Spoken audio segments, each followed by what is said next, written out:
இப்போ நம்ம Indian accounting standard 33 earnings per share அப்படின்னா என்னன்னு பார்க்கலாம். சி, ஏர்னிங்ஸ் பர் ஷேர்னா என்ன? நம்ம எப்பவுமே கால்குலேட் பண்ணுவோம் earnings per ஷேர்ன்றது.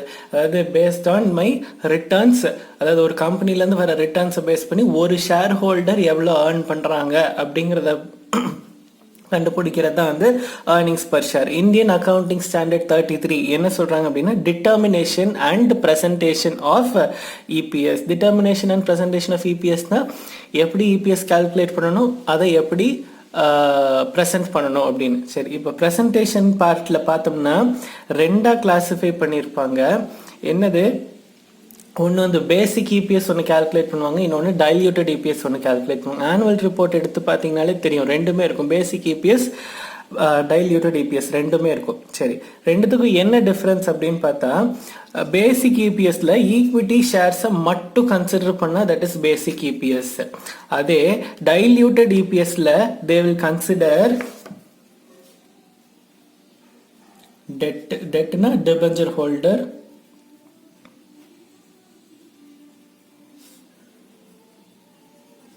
Preference share, ESOP. See, எல்லா டிபெஞ்சர் எல்லா ப்ரிஃபரன்ஸ் ஷேரையும் கன்சிடர் பண்ணுவாங்களான்னா இல்லை. டிபெஞ்சர் அண்ட் ப்ரிஃபரன்ஸ் ஷேருக்கும் இபிஎஸ்க்கும் சம்மந்தமே இல்லை. ஆனால் இதை ஏன் கன்சிடர் பண்ணுறாங்க அப்படின்னா, இங்கே மெயின் பாயிண்ட் என்னன்னா கன்வெர்டபிள் டெட், கன்வெர்டபிள் டிபெஞ்சர், அப்புறம் கன்வெர்டபிள் ப்ரிஃபரன்ஸ் ஷேரை கன்சிடர் பண்ணுவாங்க. ஏன் கன்வெர்டபிளை கன்சிடர் பண்ணுறாங்க? எப்படினாலும் they are going to be converted as equity shares only. Preference shares, அதை கன்வெர்டபிள் ப்ரிஃபரன்ஸ் ஷேர்ஸ்னா என்ன? After maturity they will be converted to equity shares. அது மாதிரி இருக்கனால வி ஆர் கன்சிடரிங் அது. இந்த எதெல்லாம் கன்வெர்டடாக இருக்கோ, எதெல்லாம் கன்வெர்டபிளாக இருக்கோ அதை மட்டும் we will consider. Otherwise we will not consider debenture or preference share. So அதையும் கன்சிடர் பண்ணி டைல்யூட்டட் இபிஎஸ் கால்குலேட் பண்ண, I mean like EPS calculate பண்ணால் தட் இஸ் டைல்யூட்டட் இபிஎஸ். அதே வெறும் ஈக்விட்டி ஷேரை மட்டும் வச்சு கால்குலேட் பண்ணால் தட் இஸ் பேசிக் இபிஎஸ். சரி, இஎஸ்ஓபி எதுக்கு கன்சிடர் பண்ணுறோம் அப்படின்னா, இஎஸ்ஓபின்னா என்னது?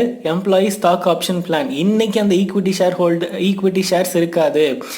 We would have given the employee an option to buy equity shares after 3 years. So 3 years கழிச்சு தான் வந்து அப்படி ஒரு ஈக்விட்டி ஷேரே வரப்போகுது. பட் இன்னைக்கு நான் இபிஎஸ் கால்குலேட் பண்ணும்போது I will consider these options also. So அதெல்லாம் கன்சிடர், நான் ஃபியூச்சரில் வரப்போகிற ஈக்விட்டி ஷேர்ஸையும் கன்சிடர் பண்ணி, ஃபியூச்சரில் வரப்போகிறது எது? Convertible debenture, convertible preference share, ESOP, அது எல்லாத்தையும் கன்சிடர் பண்ணி நான் கால்குலேட் பண்ணால் தட் இஸ் டைல்யூட்டட் இபிஎஸ். இப்போதைக்கு இருக்கிற ஈக்விட்டி ஷேரை மட்டும் பேஸ் பண்ணி கால்குலேட் பண்ணால் தட் இஸ் பேசிக் இபிஎஸ். சரி, இதில் கால்குலேஷன்ஸ் பார்ட்டில் ரொம்ப லென்த்தியாக போகும் இந்தியன் அக்கவுண்டிங் ஸ்டாண்டர்ட் 33ல். அதெல்லாம் ஒன்றுமே வேண்டாம், உங்களுக்கு வந்து பேசிக் ஐடியா மட்டும் தெரிஞ்சால் போதும். அண்ட் புக்லேயும் அவ்வளோ டெப்த்தாக இல்லை. ஸோ இப்படியே ஒரு இந்த ஐடியா மட்டும் தெரிஞ்சுக்கோங்க. சரி, அதில் அடுத்தது இபிஎஸ் கால்குலேஷன். இபிஎஸ் கால்குலேஷன் எப்படி பண்ணுவாங்க? நியூமரேட்டரில் ப்ராஃபிட்னு மட்டும் வச்சுக்கோங்க. Profit to ordinary share holders, அதாவது ஆர்டினரி யாரு? Equity share holders. The profit available to ordinary equity share holders divided by weighted average number of equity shares. Simple, profit divided by number of shares, இவ்வளோதான் EPS. சரியா? இந்த ப்ராஃபிட்டை எப்படி calculate பண்ணணும் அப்படின்னு பார்த்தா, earnings before interest and tax நமக்கு கிடைச்சதுன்னா அதுலேருந்து we have to minus interest. நமக்கு என்ன கிடைக்கும்? earnings before tax. earnings before interest and taxலேருந்து interest minus பண்ணா we will get earnings before tax. அதுலேருந்து tax minus பண்ணா we will get earnings after tax. அதுலேருந்து நான் என்ன மைனஸ் பண்ணுவேன்? Preference dividend.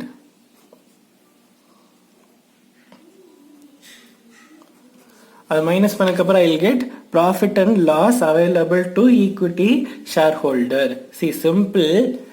ஒரு டிபெஞ்சர் இருக்கு, ப்ரிஃபரன்ஸ் ஷேர் இருக்கு, அதுக்கப்புறம் எல்லா ஐ மீன் இதெல்லாம் இருக்கு. அப்படிங்கிறப்போ நான் ஃபர்ஸ்ட் கம்பெனிலேருந்து வர ப்ராஃபிட்டை கண்டுபிடிச்சிருவேன். அதுக்கப்புறம் நான் என்ன பண்ணுவேன்? டிபெஞ்சர் ஹோல்டருக்கு இன்ட்ரெஸ்ட் பே பண்ணிடுவேன். அதுதான் இந்த இன்ட்ரெஸ்ட். அது பே பண்ணதுக்கு அப்புறமா நான் டாக்ஸ் அதாவது என்ன ப்ராஃபிட் வருதோ அந்த ப்ராஃபிட்டில் I will have to pay income tax. அதுதான் இந்த டேக்ஸ். அந்த டேக்ஸும் பே பண்ணதுக்கப்புறமா எனக்கு எவ்வளோ ப்ராஃபிட் இருக்குன்னு பார்ப்பேன். அந்த ப்ராஃபிட்லேருந்து நான் ஃபஸ்ட்டு யாருக்கு பே பண்ணுவேன்? டிபெஞ்சர் ப்ரிஃபரன்ஸ் ஷேர் ஹோல்டரா இல்லை ஈக்விட்டி ஷேர் ஹோல்டரான்னு பார்த்தா preference share holder will have a preferential right. அதனால ஃபர்ஸ்ட் நான் ப்ரிஃபரன்ஸ் ஷேர் ஹோல்டருக்கு டிவிடெண்ட் பே பண்ணிடுவேன். அதுக்கப்புறமும் எனக்கு ப்ராஃபிட் வந்ததுன்னா I will pay dividend to யாரு? Equity share holder. ஸோ அதுதான் வந்து profit or loss available to equity share holder. அந்த amount divided by number of shares. நீங்கள் வெயிட்டட் ஆவரேஜ்னு பெருசாக எழுதியிருப்பாங்க, ஒன்றும் ஈஸியாக ஞாபகம் வச்சுக்கோங்க. Profit or loss available to equity shareholder divided by number of equity shares. எவ்வளவுதான் ஃபார்முலா.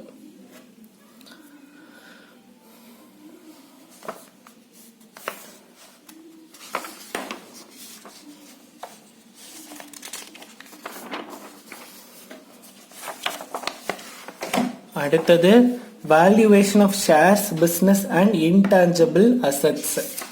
See, இதில் வந்து நிறைய இது வந்து நம்ம ஆல்ரெடி பார்த்தது தான் இருக்கும். அதில் first methods of valuations of shares. Methods of valuation of ஷேரில் 2 மெத்தட் இருக்குது. ஒன்று வந்து நெட் அசெட் மெத்தட், அடுத்தது earning basis method. Net asset மெத்தட்னா ஒன்றுமே இல்லை, நம்ம ஆல்ரெடி பார்த்துருக்கோம். என்னது? Total of all assets minus liabilities. இதுதான் வந்து net assets method. Earning basis மெத்தட்க்கு there are again earning basis மெத்தடில் திருப்பி 2 மெத்தட் இருக்குது. ஒன்று டிவிடெண்ட் ஈல்டு மெத்தட், இன்னொன்று ஏர்னிங் கெப்பாசிட்டி மெத்தட். ஸோ இப்போ முதல்ல net asset method, earning basis method. Earning basis method ஃபர்தராக 2 கிளாஸிஃபை ஆயிருக்கு. ஒன்று டிவிடெண்ட் ஈல்டு மெத்தட், இன்னொன்று ஏர்னிங் கெப்பாசிட்டி மெத்தட். ஸோ இப்போ இதில் பார்க்கலாம், சம்ஸ் பார்க்கலாம். நான் ஃபார்முலாஸ் எதுவுமே எக்ஸ்பிளைன் பண்ணல, சம்முக்கு டைரெக்டாக வந்துடுறேன் நான்.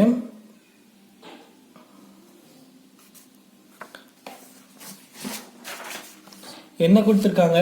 கேபிட்டல் எவ்வளோ கொடுத்துருக்காங்க? 4500. That is 8% preference share of ₹100 each fully paid and 50,000 equity shares of ₹10 each fully paid. சரி, அடுத்தது எக்ஸ்டர்னல் லயபிலிட்டிஸ் 50,000 கொடுத்துருக்காங்க. ரிசர்வ்ஸ் அண்ட் சர்ப்ளஸ் 50,000 கொடுத்துருக்காங்க. Average expected profit after taxation earned by the company வந்து 1,05,000 கொடுத்துருக்காங்க. அப்புறம் நெட் ப்ராஃபிட் ஏர்ன்டு எல்லாமே கொடுத்துருக்காங்க. Okay, நம்ம ஃபர்ஸ்ட் சம்முக்கு டைரக்டாக போயிடலாம். இதில் 2 மெத்தட்ல கால்குலேட் பண்ண சொல்லியிருக்காங்க. என்னது? ஒன்று intrinsic value per equity share, இன்னொன்று value per share according to dividend yield basis. சரி, first intrinsic value per equity share எப்படி கால்குலேட் பண்ணணும் அப்படின்னா, ஈக்விட்டி ஷேர் அதாவது நெட் அசெட் மெத்தடில் கால்குலேட் பண்ணுற மாதிரி தான் இந்த இதில் கால்குலேட் பண்ணணும். நெட் அசெட் மெத்தடில் சிம்பிள், பேலன்ஸ் ஷீட் இருக்கு, இங்கே ஈக்விட்டி ரிசர்வ் லயபிலிட்டி இருக்கும், இந்த பக்கம் அசெட் இருக்கும். கரெக்டா? சரி, இப்போ நம்ம என்ன சொல்கிறோம்? நெட் அசெட் மெத்தடில் sum of all assets minus liability, asset minus liability, இப்படி தானே போடுறோம். இந்த ஈக்விட்டி அண்ட் ரிசர்வ்ஸை மட்டும் விட்டுறோம்ல. ஸோ அதுக்கு பதிலாக இதை மட்டும் ஆட் பண்ணால் ஈக்விட்டி ப்ளஸ் ரிசர்வ் ஆட் பண்ணாலும் சேம் வேல்யூ தானே வரும். அதுதான் வந்து value of equity. So value of equity calculate பண்ணுறதுக்கு 2மே கரெக்டு தான். Sum of all assets minus liabilities or equity plus reserves. சரி, எப்படி இங்கே என்ன வேல்யூ ஆஃப் ஈக்விட்டி நமக்கு தெரியுமானா, எஸ் வி நோ. என்னன்னு கொடுத்துருக்குறாங்க? 50,000 ஈக்விட்டி ஷேர்ஸ் ஆஃப் ₹10 ஈச். அப்போ ஈக்விட்டி வேல்யூ எவ்வளோ? ஈக்விட்டி ஷேரோட value 50,000 into 10, that is 5 lakh. Plus reserves and surplus எவ்வளோ? 50,000.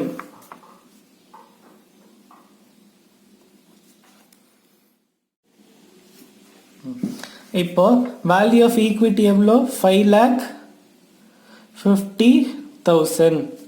அடுத்தது வேல்யூ பர் ஷேர் அப்படின்னா எப்படி கால்குலேட் பண்ணுவோம்? 5,50,000 divided by number of shares. Value of equity divided by number of shares. 5,50,000 divided by number of shares எவ்வளோ 50,000 which is equal to 11 rupees. இதுதான் value per share. சும்மா பார்த்தா value per share எவ்வளோ இருந்துச்சு? 10 rupees இருந்துச்சு. இப்போ அந்த ரிசர்வ்ஸ் அண்ட் சர்ப்ளஸ்லாம் யாரோடது? ஈக்விட்டி ஷேர் ஹோல்டர் தானே. ஸோ அதெல்லாம் ஆட் பண்ணி அதை பேஸ் பண்ணி வேல்யூ பர் ஷேர் கண்டுபிடிச்சா we are getting 11 rupees. இது என்ன method?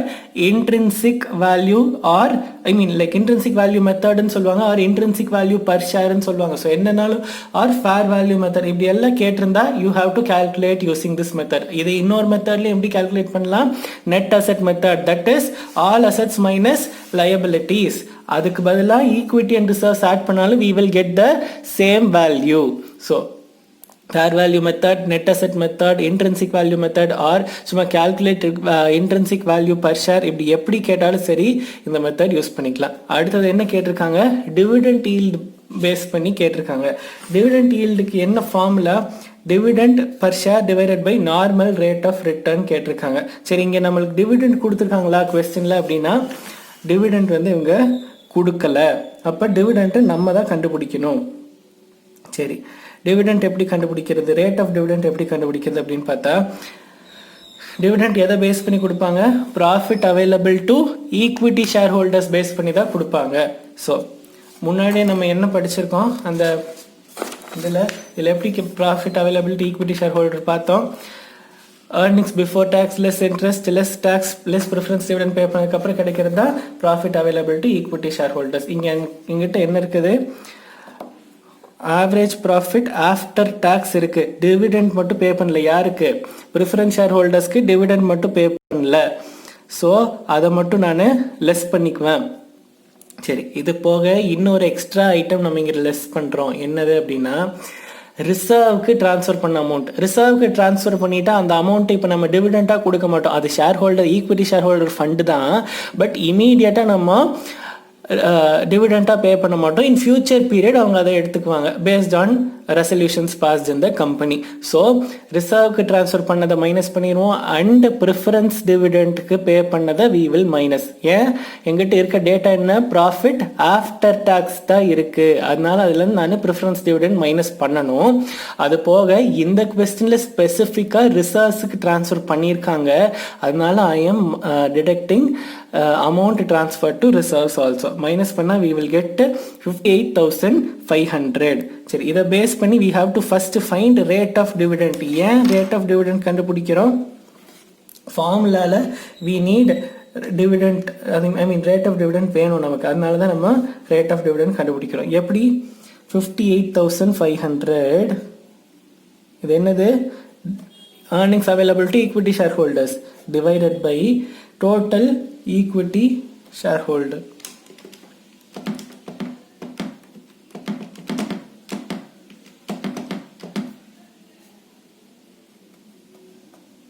$5 lakh into 100 that is equal to 11.7%. அப்புறமா இப்போ வேல்யூ பர் ஈக்விட்டி ஷேர் என்னது? dividend per equity share divided by normal rate of dividend into 100. dividend per equity share எவ்வளோ? 7 divided by normal rate 10 into 100.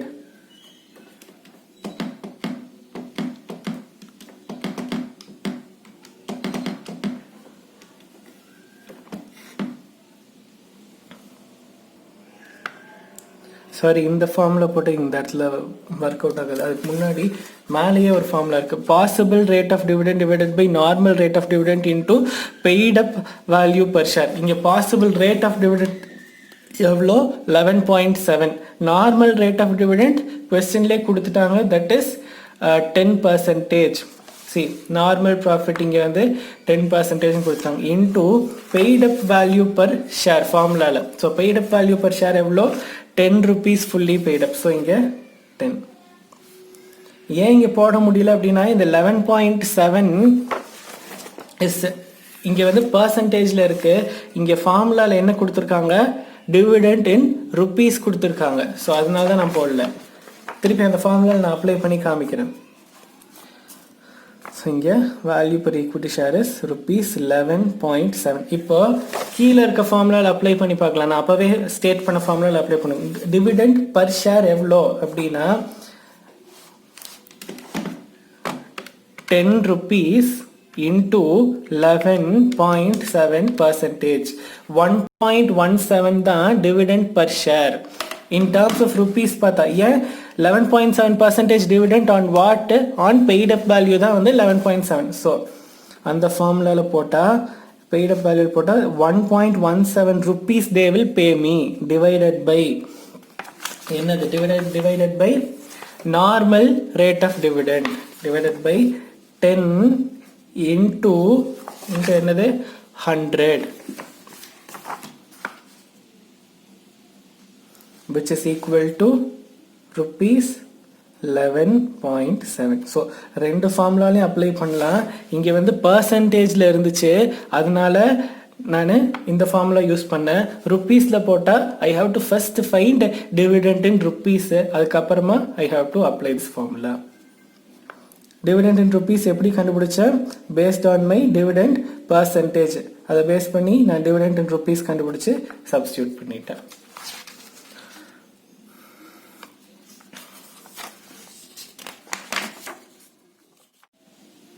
Methods of valuation of business பார்க்கலாம். 3 approach இருக்கு methods of valuation of பிஸ்னஸ்ல. ஒன்று asset based approach, அப்புறம் earning value approach, அதுக்கு அடுத்தது market value approach. சரி, asset based அப்ரோச்னா ஒன்றுமே இல்லை, it is net assets method. என்னது, அசட் மைனஸ் லயபிலிட்டி. இதை வந்து நிறைய வாட்டி நம்ம பார்த்துட்டோம். அடுத்தது ஏர்னிங் வேல்யூ அப்ரோச். நம்ம என்பிவி கண்டுபிடிச்சோம், ஞாபகம் இருக்கா? அதாவது எங்கிட்ட 1 lakh இன்வெஸ்ட்மெண்ட் இருந்துச்சு, 2 மிஷினில் இன்வெஸ்ட் பண்ணுவேன், either machine A or machine B. ரெண்டுத்துல எந்த மிஷின் எனக்கு ஹையர் ரிட்டர்ன் கொடுக்குங்கிறத நான் இன்னைக்கே அனலைஸ் பண்ணிட்டு I have 2 options whether to invest in machine A or machine B.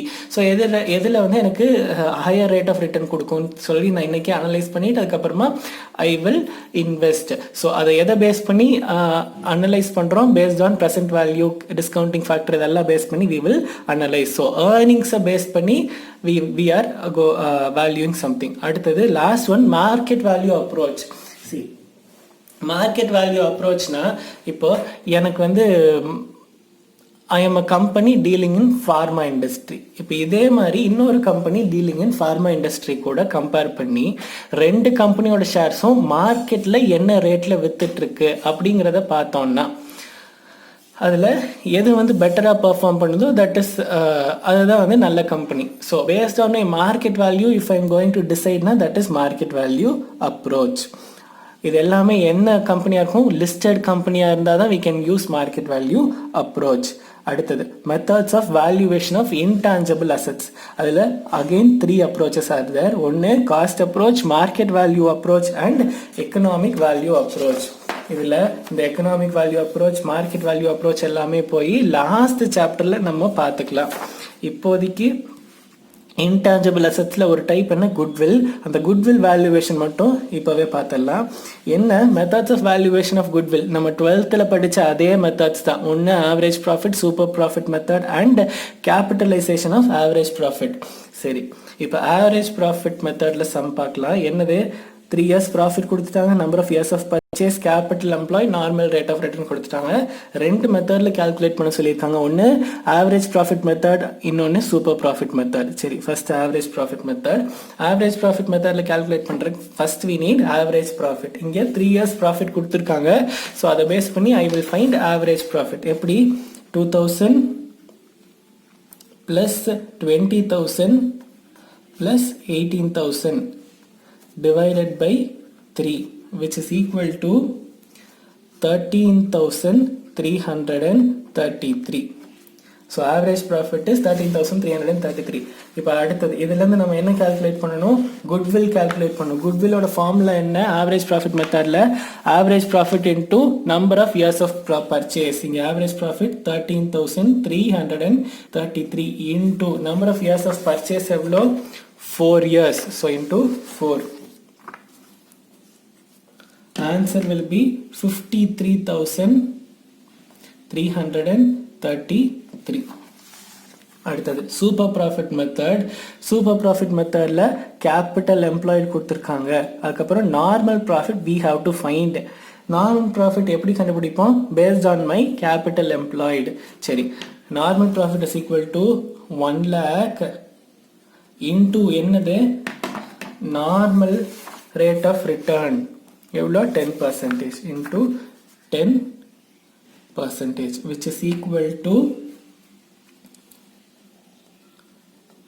10,000. சரி, அடுத்தது super profit is equal to என்ன formula? Average profit minus normal profit. Average profit எவ்வளோ? நம்ம ஏற்கனவே இங்கே கால்குலேட் பண்ணி வச்சிருக்கோம். Average profit is 13,333 minus normal profit எவ்வளோ? 10,000. So super profit is equal to 3,333. அடுத்தது goodwill is equal to super profit into number of years of purchase. அப்போ super profit is 3,033 into number of years of purchase எவ்வளோ? 4 years. questionல கொடுத்துருக்காங்க into 4. so answer is 10,000. Okay, அடுத்தது இங்கே என்னது? அந்த last method capitalisation of average profit. Capitalisation of average ப்ராஃபிட்டில் sum calculate பண்ணணும், sum போடணும். அப்படின்னா எனக்கு 3 டேட்டா வேணும்னா ஆவரேஜ் ப்ராஃபிட் இல்லைன்னா we have to find average profit. அடுத்தது normal rate of return and capital employed.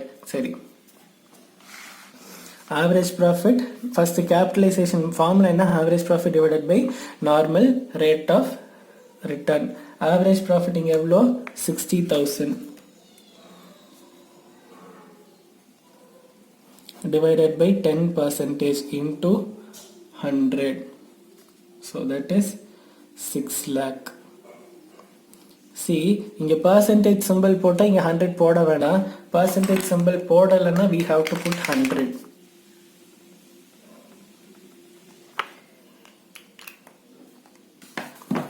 அடுத்தது goodwill is equal to capitalized value of average profit minus capital employed. capitalized value of average profit எவ்வளோ? இங்கே எனக்கு இருக்கு, நான் கண்டுபிடிச்சிட்டேன், 6 lakh minus capital employed எவ்வளோ? 4,50,000. so goodwill is equal to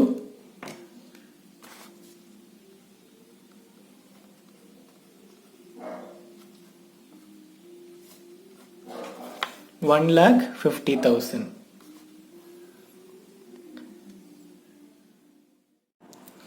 இப்போ நம்ம அடுத்தது Ind AS 102 Indian accounting standard 102 பார்க்கலாம். இண்ட் ஏஎஸ் 102னா share based payment.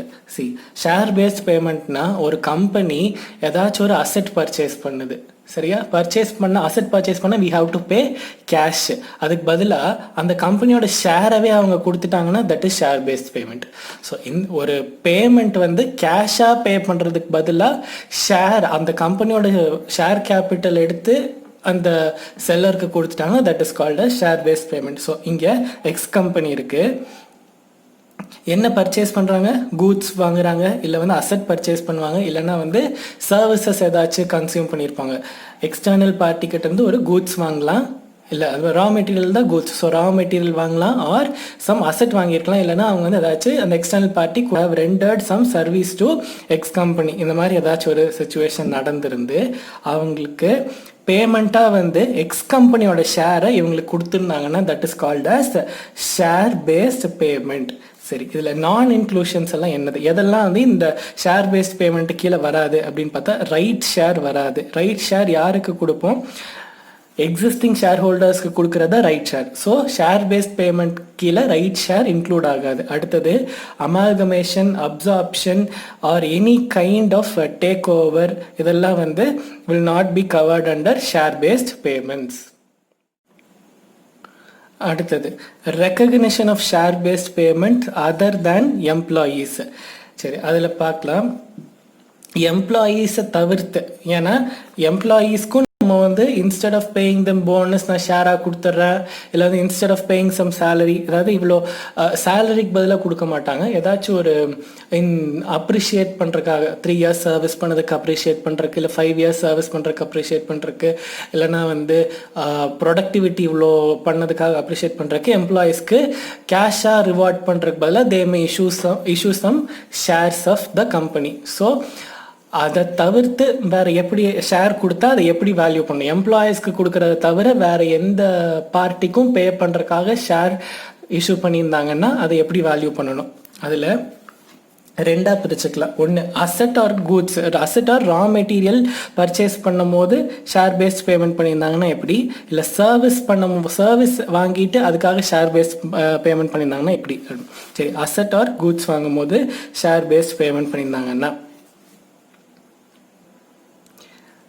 if the shares are issued on what date, same date or on future date. இப்போ இன்னைக்கு எனக்கு asset வந்துருச்சு, இன்னைக்கே நான் ஷேர் இஷ்யூ பண்ணுறேன்னா இல்லை சம் ஃபியூச்சர் டேட்டில் நான் ஷேர் இஷ்யூ பண்ணுறேன்னான்னு பார்க்கணும். இன்னைக்கே நான் ஷேர் இஷ்யூ பண்ணுறேன் அப்படின்னா ஒரே ஒரு ஜேர்னல் என்ட்ரி தான், that is machinery account to equity share capital. So இன்னைக்கு எனக்கு கூட்ஸ் வருது, இங்கே கூட்ஸ் ஆர் அசெட் என்னது, இங்கே நான் வந்து assume I am purchasing a machinery.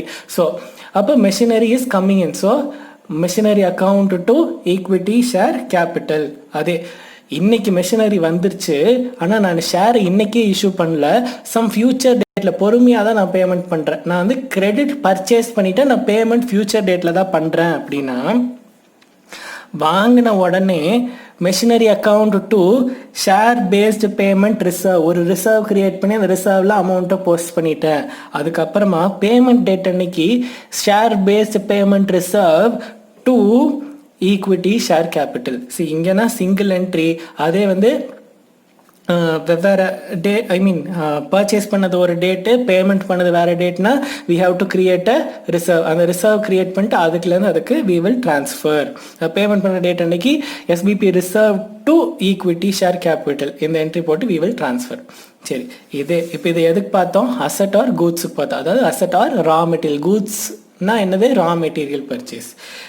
சரி, அதே சர்வீஸ் வாங்கியிருந்தோம் ஒருத்தவங்க கிட்ட இருந்து அப்படின்னா, and if it is going to be a long term contract, 4-5 வருஷம் அவங்க வந்து சேர்த்து சர்வீஸ் பண்ண போகிறாங்க, டுவர்ட்ஸ் த எண்ட் வந்து we are going to make them share based payment தான். First year service account to SBP reserve, second year service account to SBP reserve, இதே மாதிரி எல்லா வருஷமும் வாங்கிட்டு லாஸ்ட் இயர் நம்ம பேமெண்ட் பண்ணுறப்போ SBP reserve to equity share capital.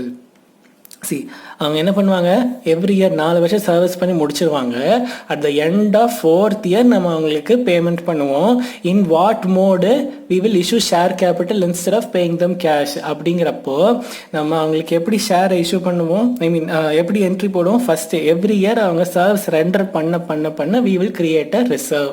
கடைசி வருஷம் அந்த ரிசர்வ் நம்ம ஈக்விட்டி ஷேர் கேபிட்டலை we will transfer to reserve. சரி, அடுத்தது recognition of share based payment to employees. நான் முன்னாடி இங்கேயே என்ன பண்ணோம், அதர் தேன் எம்ப்ளாயீஸ்ன்னு படித்தோம்.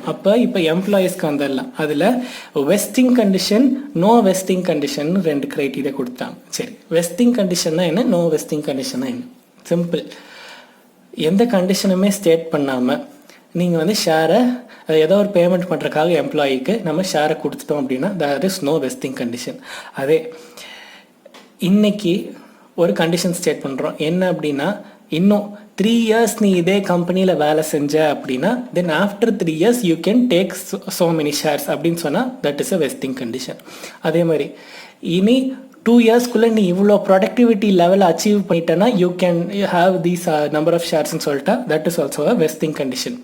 ஸோ இப்போ நான் 2 கண்டிஷன் சொன்னேன். என்ன சொன்னேன், இவ்வளோ வருஷம் வேலை செஞ்சால் யூ கேன் டேக் ஷேர்ஸ்ன்னு சொன்னேன், that is called service condition. அதே இவ்வளோ ப்ரொடக்டிவிட்டி அச்சீவ் பண்ணிட்டேன்னா யூ கேன் டேக் சம் ஷேர்ஸ்ன்னு சொன்னேன், that is called performance condition. So service கண்டிஷன்னா என்ன, இந்த கம்பெனிலேயே நீ இவ்வளோ வருஷம் வேலை செஞ்சினா எடுத்துக்கலான்னு சொல்கிறது சர்வீஸ் கண்டிஷன்.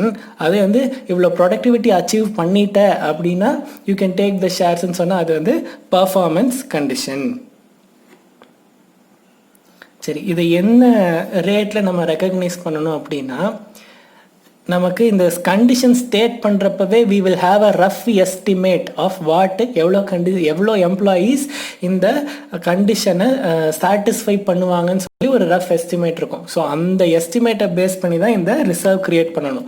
இதுக்கு நான் சம்மில் போய் ஐ வில் எக்ஸ்பிளைன் எப்படி அந்த ரிசர்வ் கிரியேட் பண்ணணும், அந்த பர்சன்டேஜ் என்ன ரஃப் எஸ்டிமேட் பேஸ் பண்ணி எப்படி ஒரு வருஷம் ரிசர்வ் கிரியேட் பண்ணணும்னு நான் காமிக்கிறேன். சரி, pricing of share based payment. எந்த வேல்யூவில் ஷேர் பேஸ்ட் பேமெண்ட்டை வேல்யூ பண்ணணும் அப்படின்னா, அசட்டு கூட்ஸு சர்வீசஸ்னால் ஒரு மாதிரி கண்டிஷன், அதை எம்ப்ளாயீஸ்க்கு கொடுக்கறது வேறு கண்டிஷன்.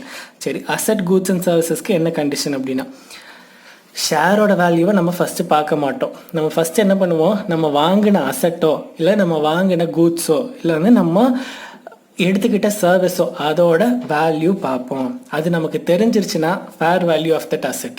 அது தெரியல அப்படின்னா then we will go to the fair value of shares. So ஷேரோட வேல்யூவை ஃபஸ்ட்டு செக் பண்ண மாட்டோம். ஃபஸ்ட்டு அசட்டோட value or raw material value or நம்ம எடுத்துக்கிட்ட சர்வீஸோட வேல்யூவை ஃபஸ்ட்டு செக் பண்ணுவோம். அந்த வேல்யூ நம்மளோட அந்த வேல்யூ நமக்கு தெரிஞ்சிருச்சுன்னா we will go with that value. அந்த வேல்யூ நமக்கு தெரியலனா we will go with what value, ஷேரோட ஃபேர் வேல்யூக்கு நம்ம போயிடும். சரி, இப்போ எம்ப்ளாயீஸ்க்கு கொடுக்குறோம் அப்படின்னா எம்ப்ளாயீஸ்க்கு கொடுக்கறது வந்து fair value of shares issued. இங்கே வந்து நம்ம அசட் மாதிரி அங்கே எதுவும் பொருளாக இருக்காது. ஸோ வந்து எம்ப்ளாயீஸ்க்கு கொடுக்கறத வந்து நம்மளால் வேல்யூ பண்ண முடியாது. அதனால் நம்ம என்ன பண்ணோம், டைரெக்டாக போய் fair value of shares issued. எந்த டேட்டில் இருக்க ஃபேர் வேல்யூ அப்படின்னா கிராண்ட் டேட்டில் இருக்கிற ஃபேர் வேல்யூவை தான் எடுத்துக்குவோம். சரி, கிராண்ட் டேட், வெஸ்டிங் பீரியட், அதுக்கப்புறம் எக்ஸைசிங் ஆப்ஷன், இதெல்லாம் என்னன்னு சம்மில் வர வர வர நான் எக்ஸ்பிளைன் பண்ணிகிட்டே வந்தேன். மூணு வேர்டு தான். ஒன்று கிராண்ட் டேட்டு, எக்ஸைஸு, அடுத்தது வெஸ்டிங் பீரியட். சரி, இங்கே first some. If an employee remains in service for at least 3 years from the grant date of the award, the employee can exercise the option at any time after the end of 3 years and on or before 10 years from the grant date of the award. ஒன்றுமே இல்லை. இப்போ இந்த 1/7/2017 அன்னைக்கு என்ன சொல்கிறாங்க, 3 years ஒரு employee வேலை செஞ்சான்னா he will be given a share. சரியா?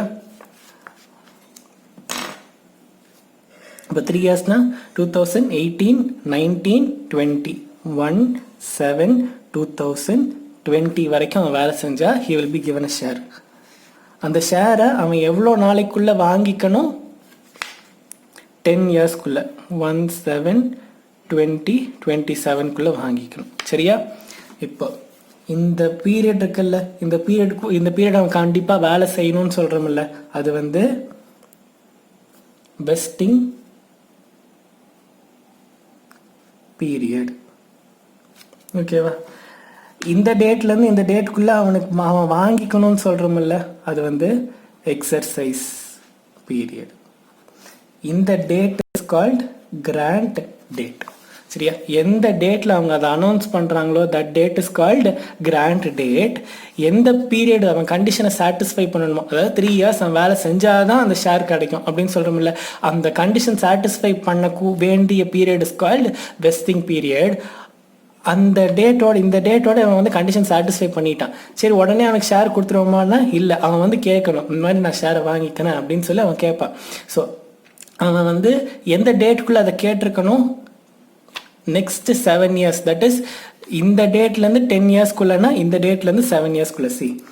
இவங்க என்ன சொல்லிட்டாங்க, கிராண்ட் டேட்லேருந்து 10 yearsக்குள்ளன்னு சொல்லியிருக்காங்க. ஸோ இந்த டேட்லேருந்து 7 yearsக்குள்ள ஹீ ஷுட் ஹவ் ஆஸ்க்டு. ஏன்னா இங்கே 3 years போயிடுச்சு. ஸோ பேலன்ஸ் 7 yearsக்குள்ள ஹீ ஷுட் ஹவ் ஆஸ்க்டு. சரி, இப்போ ஃபஸ்ட்டு கொஸ்டின், வெஸ்டிங் கண்டிஷன். என்ன கண்டிஷன் இங்கே கேட்டிருக்காங்க அப்படின்னா, இங்கே நம்ம 2 கண்டிஷன் படித்தோம். ஒன்று சர்வீஸ் கண்டிஷன், இன்னொன்று பர்ஃபார்மன்ஸ் கண்டிஷன்.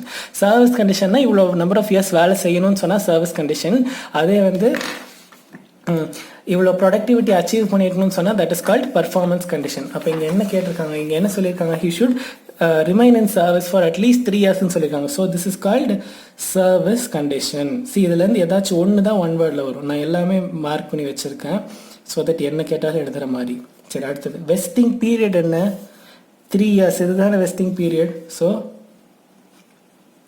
3 years. அடுத்தது எக்ஸைஸ் பீரியட் என்ன? இந்த 7 years. அடுத்தது transaction price, fair value of the award at the grant date. என்னது அது? 3 lakh. அதுதானே நம்ம இங்கே எடுத்துக்கணும். அதுதானே படித்தோம். Fair value on which date? Grant date. So grant date அன்னைக்கு என்ன வேல்யூ?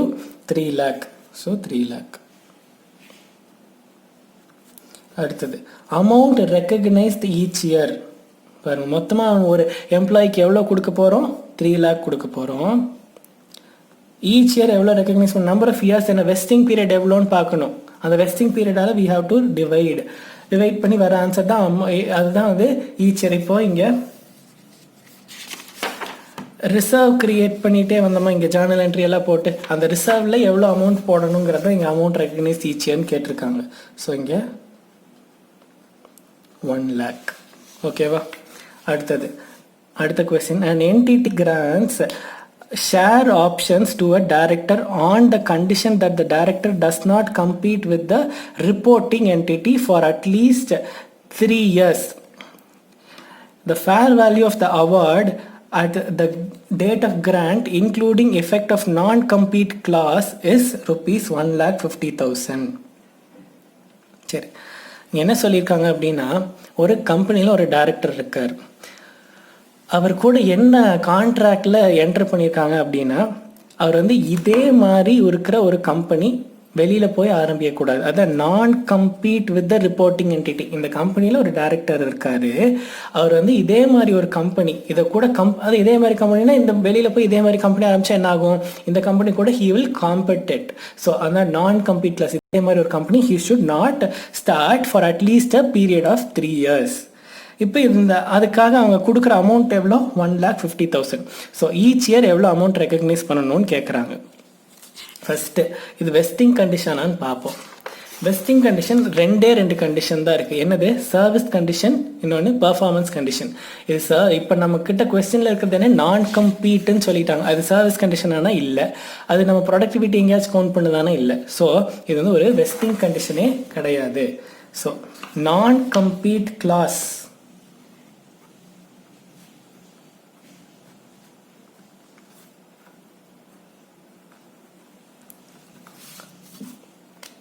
is non-vesting condition. சரியா? சரி, இதில் வெஸ்டிங் கண்டிஷன் ஏதாச்சும் இருந்தால் தான் நம்ம இந்த மாதிரி ரிசர்வெல்லாம் கிரியேட் பண்ணி ஈச் இயர் நம்ம ரெக்கக்னைஸ் பண்ணுவோம். அப்படி இல்லை அப்படின்னா என்டையர் அமௌண்ட் இவங்க எவ்வளோ கொடுக்குறேன்னு சொல்லியிருக்காங்க? 1,50,000. அது எல்லாத்தையும் நம்ம ஸ்டார்டிங் கிராண்ட் டேட் அன்னைக்கு we will recognize. Hence the company has to recognize entire amount on grant date. ஓகேவா? இவ்வளோதான் கண்டிஷன். இது வந்து வெஸ்டிங் கண்டிஷன் இல்லை. வெஸ்டிங் கண்டிஷனாக இருந்தால் தான் ஈச் இயர் ரிசர்வ் எல்லாம் கிரியேட் பண்ணிட்டு வரும். அப்படி இல்லாததுனால என்டையர் அமௌண்ட்டை கிராண்ட் டேட் அன்னைக்கு நம்ம ரெக்கக்னைஸ் பண்ணிடுவோம். அதே இங்கே வெஸ்டிங் கண்டிஷன் இருந்துச்சு, அதனால் total amount 3 lakh. So vesting period ஃபுல்லுத்துக்கும் வி அப்போர்ஷன்ட் ஒரு இயர் 1 lakh பண்ணோம். இங்கே நான் வெஸ்டிங் கண்டிஷன், அதனால நம்ம என்டையர் அமௌண்ட்டை நம்ம எடுத்தோடனே ரெக்கக்னைஸ் பண்ணிட்டோம். சரி, அடுத்தது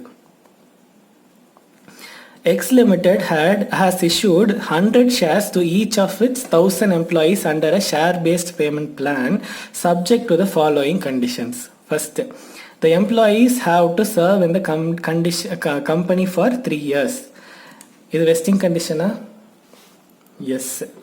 சரி, அடுத்தது EBITDA, அதாவது earnings before interest and tax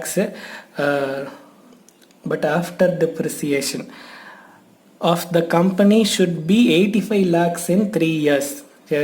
இது வெஸ்டிங் கண்டிஷனா? எஸ். ஏன்? இது வந்து சர்வீஸ் கண்டிஷன். இது என்னது? இது வந்து பர்ஃபார்மன்ஸ் கண்டிஷன். எனக்கு இவ்வளோ ப்ராஃபிட் ஏர்ன் பண்ணி கொடுக்கணும், இல்லை இவ்வளோ ப்ரொடக்டிவிட்டி காமிக்கணும்னு சொல்கிறது that is a performance condition. அடுத்தது share price of the company shall be rupees 275 in 2 years. Share price of the company எப்போ இன்க்ரீஸ் ஆகும், கம்பெனி நல்லா பர்ஃபார்ம் பண்ணால். So this is a vesting condition. So இது performance condition, அதனால் இது vesting condition. அடுத்தது, employees have to serve for additional 5 months from the end of 3 years but will have no impact on vesting of the rights. So இதுக்கும் vesting condition எதுக்குமே வந்து சம்மந்தம் இல்லைன்னு அவங்களே சொல்லிட்டாங்க. So there is no vesting condition. சரி, இது வந்து will it be considered for calculating the number of shares? ஒரு எம்ப்ளாய்க்கு எவ்வளோ ஷேர்ஸ் கொடுக்க போகிறோங்கிறத கன்சிடர் பண்ண போகிறோமா இதை பேஸ் பண்ணினா, இது ரெண்டுத்துக்கும் எஸ் we will consider. இதுக்கு we will not consider, இதுக்கும் we will not consider. ஏன் we will not consider? அது வெஸ்டிங் கண்டிஷனே இல்லை. So we will not consider. அடுத்தது ஃபோர்த் சம். ஃபோர்த் சம்மெல்லாம் அதே மாதிரி தான், புதுசெல்லாம் ஒன்றும் இல்லை.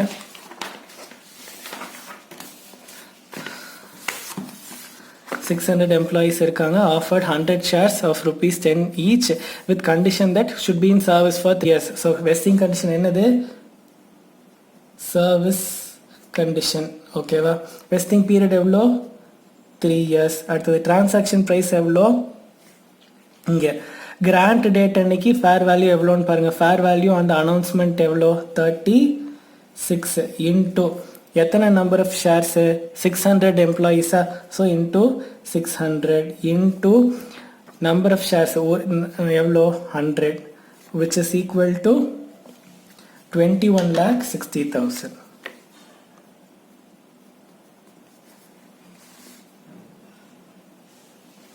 சரி, அடுத்தது amount to be recognised each year. நமக்கு முன்னாடியே தெரியும் எவ்வளோ. இந்த 2,60,000 to 21,60,000 எந்த நம்பரால் மல்டிப்ளை பண்ணணும்? வெஸ்டிங் பீரியடால் டிவைட் பண்ணணும். வெஸ்டிங் பீரியடால் we have to divide. so 21,60,000 divided by 3, that is 7,20,000 should be recognized each year. அப்போ என்ன பண்ணணும்? நான் என்ன சொன்னேன்? எஸ்பிபி ரிசர்வ்க்கு ஈச் இயர் 7,20,000 ட்ரான்ஸ்ஃபர் பண்ணணும்னு சொன்னேன். அதுதான் இங்கே பண்ண போகிறோம். 7,20,000 ஃபர்ஸ்ட் இயர் ட்ரான்ஸ்ஃபர் பண்ணிட்டோம் ரிசர்வ்க்கு. அதே மாதிரி இப்போ அடுத்த இயர் ட்ரான்ஸ்ஃபர் பண்ணுறதுக்கான என்ட்ரி.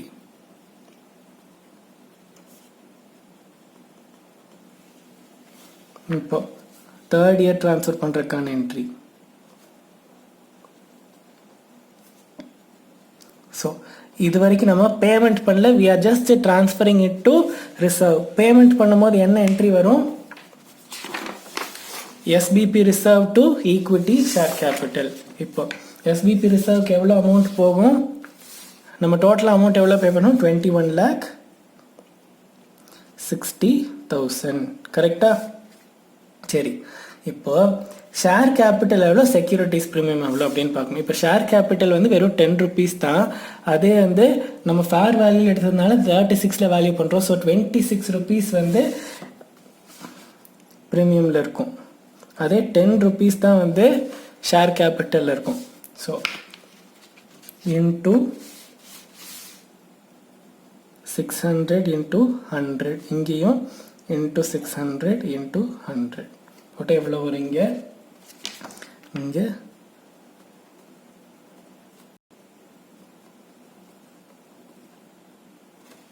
15,60,000. அவ்வளோதான்.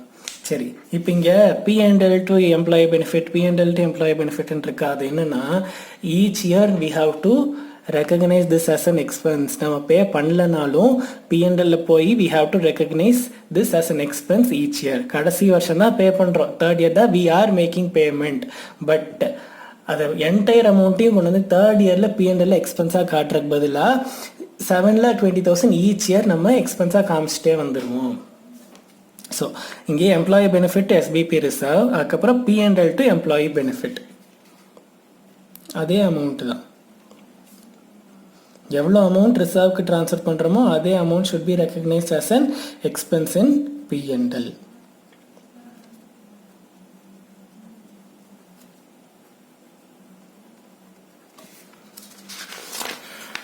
எஸ், அடுத்தது 6th sum. 6th சம்மில் என்ன சொல்லிட்டாங்க, ABC Limited granted its employee share options with a fair value of rupees 5 lakh on 1/4/2016 if they remain in the organization up to 31/3/2019. So 1/4/2016 என்ன சொல்லிட்டாங்க, 2019 வரைக்கும் சர்வீஸில் இருந்தால் நாங்கள் வந்து ஷேர் கொடுக்குறோம் அப்படின்னு சொல்லிட்டாங்க. இதில் 1/4/2017 91% தான் இருப்பாங்கன்னு எக்ஸ்பெக்ட் பண்ணுறாங்க. அதுக்கப்புறமா 89% தான் இருப்பாங்கன்னு எக்ஸ்பெக்ட் பண்ணுறாங்க. கடைசியில் 82% தான் இருப்பாங்கன்னு எக்ஸ்பெக்ட் பண்ணுறாங்க. ஸோ இதை பேஸ் பண்ணி we have to provide for reserve. நான் முன்னாடி என்ன சொன்னேன், நம்ம எவ்வளோ எம்ப்ளாயிஸ் இருப்பாங்கன்னு எக்ஸ்பெக்ட் பண்ணுறோமோ அவ்வளோக்கு மட்டும் ரிசர்வ் க்ரியேட் பண்ண போதும்னு சொல்லியிருக்கேன். ஸோ இங்கே நம்ம ஃபேர் வேல்யூ ஆஃப் ஷேர் எவ்வளோ, 5 lakh இன்டூ எவ்வளோ பர்சன்டேஜ் ஆஃப் எம்ப்ளாயிஸ் இருப்பாங்க, 91% தான் இருப்பாங்க, இன்டூ 1/3. ஏன் இது 1/3? இது ஃபஸ்ட் இயருங்கிறனால 1/3. செகண்ட் இயர் என்ன போடுவோம், 2/3. Third year 3/3. அதே மாதிரி ஃபஸ்ட் இயர் நம்ம இங்கே எக்ஸ்பெக்டேஷன் ரேட் எவ்வளோ, 91%. செகண்ட் இயர் எக்ஸ்பெக்டேஷன் ரேட் எவ்வளோ, 89%. Third year 82%. சரி, இப்போ இங்கே 91%, செகண்ட் இயர் 89%, தேர்ட் இயர் 82%. சரி, ஜேர்னல் என்ட்ரி நான் போட்டு காமிக்கல, இதை சால்வ் பண்ணால் வர ஆன்சர் இங்கே 1,45,000 ஆன்சர் நானே கொடுத்துட்டேன். அதே மாதிரி இங்கே 1,13,000 ஆன்சர் நானே கொடுத்துட்டேன். இந்த அமௌண்ட் என்ன அமௌண்ட் மைனஸ் பண்ணணும்னு பாருங்கள். இப்போது இங்கே ஃபஸ்ட் இயர் எவ்வளோ அமௌண்ட் வரும், 5 lakh இன்டூ 91% இன்டூ 1/3 போட்டால் எவ்வளோ வரும், 1,51,667. சரியா? ஃபஸ்ட் இயர் கிரியேட் பண்ண அமௌண்ட்டு செகண்ட் இயர் மைனஸ் பண்ணிடணும். அதே மாதிரி தேர்ட் இயர் ஃபஸ்ட் இயரும் செகண்ட் இயரும் கிரியேட் பண்ண ரெண்டு அமௌண்ட்டையும் மைனஸ் பண்ணி காமிச்சிடணும். இங்கே எவ்வளோ அமௌண்ட் கிரியேட் பண்ணியிருக்கோம், 1,51,000. இங்கே 1,45,000. லாஸ்ட் இயர் பாருங்கள், இது ரெண்டுத்தையும் மைனஸ் பண்ணி we are creating 1,13,000. சரி, நான் ஜேர்னல் என்ட்ரி போட்டே காமிச்சிடறேன். ஃபஸ்ட் இயர் எவ்வளோ அமௌண்ட் கிரியேட் பண்ணணும்னு சொன்னேன், 1,51,000. ஜேர்னல் என்ட்ரி நமக்கு ஏற்கனவே தெரியும் எவ்வளோ. என்ன Journal entry, employee benefit to SBP reserve.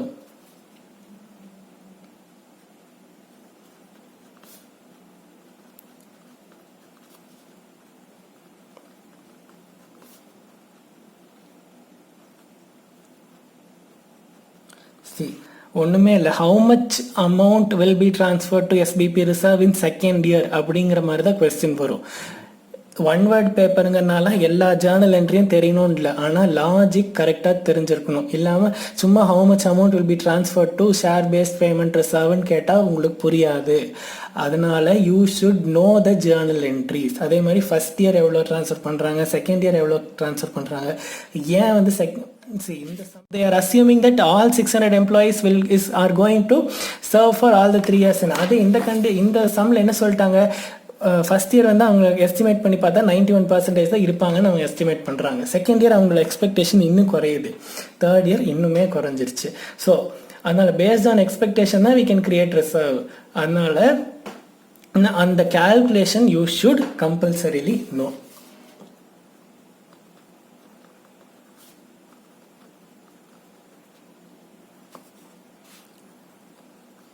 Lakh 45,000 இங்கேயும் 1,45,000. அப்போ இங்கே என்ன அமௌண்ட் வரும், 1,13,000. நான் பேமெண்ட்டுக்கு இங்கே என்ட்ரி போடவே இல்லை. ஏன் என்ட்ரி போடலைன்னா, ஃபைனலாக கொஸ்டினில் வந்து எத்தனை எம்ப்ளாயி இருந்தான்னு கொடுக்கல, இது எல்லாமே எக்ஸ்பெக்டேஷன் ரேட் தான் கொடுத்துருக்குறாங்க. ஃபைனலாக எவ்வளோ எம்ப்ளாயிஸ் இருந்தால் அவங்களுக்கு எவ்வளோ பேமெண்ட் பண்ணுறாங்கங்கிற டீட்டெயில்ஸ் கொஸ்டினில் கொடுக்கல. அதனால லாஸ்ட் பேமெண்ட் என்ட்ரி இதில் வரவே இல்லை. ஓகே, லாஸ்ட் சம்மில் என்னென்னா, இந்த 5th சம்மில் பர்சன்டேஜ் கொடுத்த மாதிரி இந்த சம்மில் நம்பர் ஆஃப் எம்ப்ளாயீஸ் கொடுத்துட்டாங்க, நம்பராக கொடுத்துட்டாங்க. அதே போன சம்மில் பர்சன்டேஜ் கொடுத்துருந்தாங்க, இந்த சம்மில் they have stated numbers. So first மொத்தமாக எத்தனை எம்ப்ளாயீஸ் இருக்காங்க இந்த கொஸ்டினில், ஃபஸ்ட்டு 600 எம்ப்ளாயீஸ் இருக்காங்க. ஃபஸ்ட் இயர் என்னாச்சு, 18 employees they have left. Entity என்ன எஸ்டிமேட் பண்ணுறாங்க, இன்னும் 42 எம்ப்ளாயீஸ் கம்பெனி விட்டு போயிடுவாங்க, அந்த கண்டிஷனை சாட்டிஸ்ஃபை பண்ண மாட்டாங்கன்னு எஸ்டிமேட் பண்ணுறாங்க. அதனால ஃபஸ்ட் இயர் கேல்குலேஷன் பாருங்கள், டோட்டலாக 600 நம்பர் ஆஃப் எம்ப்ளாயீஸு, 18 லெஃப்ட்டு, பேலன்ஸ் 42 வேறு போயிடுவாங்கன்னு எஸ்டிமேட் பண்ணுறாங்க. அதனால 600 -18 -42 இன்ட்டு நம்பர் ஆஃப் ஷேர்ஸ் எவ்வளோ 100 ஷேர்ஸ் இன்ட்டு 60 rupees ப்ரைஸ் அவங்களே கொடுத்துட்டாங்க. ஏன்னா கிராண்ட் டேட்டில் 60 rupees தான் அமௌண்ட் இன்ட்டு ஃபஸ்ட் இயருங்கனால 1/3. செகண்ட் இயர் எத்தனை எம்ப்ளாயீஸ் போகிறாங்க? 14 எம்ப்ளாயீஸ் போகிறாங்க. இன்னும் 16 எம்ப்ளாயீஸ் போயிடுவாங்கன்னு தே ஆர் எஸ்டிமேட்டிங். அதனால் என்ன பண்ணுவாங்க, ஃபஸ்ட் இயர் எவ்வளோ போனாங்க 18, செகண்ட் இயர் எவ்வளோ போகிறாங்க 14, இன்னும் எவ்வளோ போயிடுவாங்கன்னு எஸ்டிமேட் பண்ணுறாங்க 16. ஓகே, அடுத்தது லாஸ்ட் இயர் என்ன பண்ணுறாங்க, 12 எம்ப்ளாயீஸ் ஹவ் லெஃப்ட். இப்போ சிம்பிள், இந்த லாஸ்ட் இயருங்கனால எக்ஸ்பெக்டேஷனே இருக்க வேண்டாம், நமக்கு ரியல் ஃபிகர்ஸே தெரிஞ்சிடும். அதனால ஃபஸ்ட் இயர் போன நம்பர், செகண்ட் இயர் போன நம்பர், தேர்ட் இயர் போன நம்பர். ஸோ 600 -18 -14 -12 போட்டுட்டு இன்ட்டு 100 இன்ட்டு 60 இன்ட்டு 3/3. தேர்ட் இயருங்கனால 3/3. அண்டு இது வந்து சிம்பிள், இதுதான் அமௌண்ட் ஆக்சுவலி பெய்டு. நமக்கு இதில் அமௌண்ட் ஆக்சுவலி பெய்டு நமக்கு நல்லா தெரியும். ஏன் தெரியும், நம்ம எத்தனை எம்ப்ளாயீஸ் கண்டிஷனை சாட்டிஸ்ஃபை பண்ணலன்னு தெரிஞ்சதுனால நம்ம இவ்வளோ தான் அமௌண்ட் பே பண்ணுவாங்க நம்மளுக்கு தெரியும். ஸோ இங்கேயும் 18 -14 -12. ஸோ இவ்வளோ தான். ஸோ இது இவ்வளோ தான் வந்து மேனேஜ்மெண்ட் அக்கௌண்டிங்கில் இருக்கிற இது. 4 வீடியோஸ் இருக்குது, 4 வீடியோஸையும் பார்த்துருங்க. ஒன் வேர்ட்ஸ் வந்து இண்டிவிஜுவலாக ஒன் வேர்ட்ஸ் தனித்தனியாக, I mean like without knowing the concept டைரெக்டாக ஒன் வேர்ட்ஸ் பார்க்க முடியாது. ஸோ இதுலேருந்து நான் சம்ஸ் வந்து பெருசாக தான் ஒர்க் அவுட் பண்ணி காமிச்சிருப்பேன். ரேஷியோஸ் எல்லாம் வந்து பெரிய சம் எடுத்து ஒர்க் அவுட் பண்ணி காமிச்சிருப்பேன். ஸோ பரவாயில்ல, ஃபுல்லாக பெருசாக தெரிஞ்சுக்கோங்க. உங்கள் புக்லேயும் இந்த மாடல் தான் இருக்குது. ஸோ நம்ம அப்படியே பழகிக்கலாம். அவங்க வந்து இதுலேருந்து தான் கான்செப்ட்ஸ் கேட்பாங்க. அதனால் பெரிய சம்மே ஒர்க் அவுட் பண்ணி பழகிக்கோங்க. ஒன் வேர்ட்ஸாக கொஸ்டின் இல்லைன்னு நினைக்க வேண்டாம். தேங்க்யூ.